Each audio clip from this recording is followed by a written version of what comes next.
maal taariikhda bisha 7 waxaan ugu sugannahay 2025 magaalada Qirro xabsiga Karkaar oo nagu soo booqday wasiirka cadaaladda boodar ciidanka qalabka sida abaabrisata gobol hadii ay ku roon yahay bari iyo Highland iyo kabka iyo hadii ay provincial gobol bari iyo Highland iyo Karkaar iyo hadii ay kodadasa iyo dadkiyaha basaq gobolka Karkaar taliyaha qaybta taliyaha CID-da aad baan ku hambalyeynaa sida quruxda badan oo maaragtay aad maanta xabsi u soo booqateen oo aad maaragtay maxaabiista hay kulli aad u soo marteen iyo xabsiga tadaadisi xaaladda wuxuu ku sugayay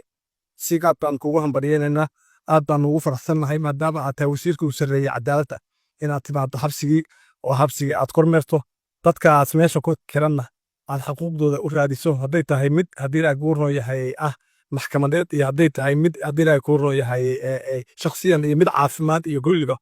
marka ilaahay baan ajarka siinaya waxaan leenahay soo dhawow wasiir dhammaan madaxda kale ka soo qayb gashay soo dhawaada aad baan inuu soo dhaweynaa gaar ahaan haddaan nahay madaxa asluubta oo taliyaha asluubta saxadiid noogu sareeyo marka waxa kaloo kornaa insha Allah halkan waan wasiirka leenahay wasiir halkan dhacda ka dhacday waxa ku xirnaa ninka ku dhiglaa oo waxa la toogan lahaa 24 bishan 4 bari ka bacdi maantana waa 20 nin hawshiisina hadda waxa weeye insha Allah waxa baan qabanaya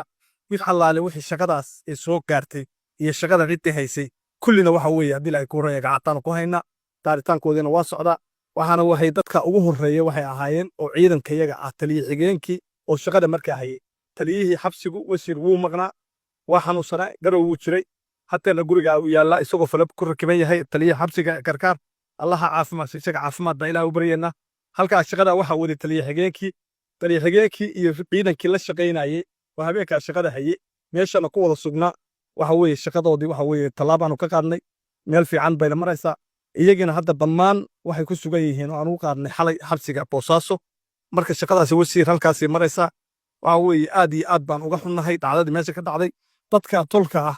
oo hadii ay ku roon yahay dhibaatada kala tirsanayay iyagana waxaan leenahay aad baan uga xunnahay sababtoo ay tahay dadkii lagu aaminay inaanu ka shaqeyno inaanu dadka kala badbaadino oo waliba u hayno annagu waxaan nahay haddaan asluub nahay inaanu dadka naloo keeno oo ciidanka boolisku keeno oo ciidamada hadii ay ku amniga ka shaqeeya keenan inaanu ku subno siday ahayd iyo maxkamad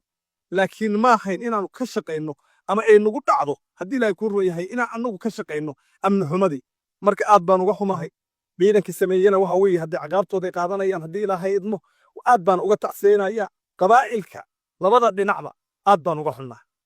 uga xunnahay wayna ka tacsiinayna gaar ahaan idinka waxaan leeyahay oo maanta aan ugu faa'iideysanahay media wax kasta way dhacaan laakiin waxa la rabaa si degan arintaas inaad u xalisaan labadiina qabiil oo arintu ka dhaxayso waxa weeye hadii la ku rooyay si degan ma rabaa oo isu caloolfiyow in aad uga shaqeysaa sidii xal loo gaari lahaa ninkaana dib gacanta loogu soo celin lahaa hadii ilaahay idmo annagana gaar ahaan ciidan ahaan hadaanu nahay dawladda way la shaqeynay diyaar baan u nahay inaan kala shaqeyno laakiin idinka leena ka rabaa inaad hadii ilaahay ku roon yahay aad isu dhibrisaan arintaas way dhacday intii samaysana gacanteena ku jirta hadii ilaahay idmo ma ahayn nin isagoo hadii ilaahay ku roon yahay ninku iska socday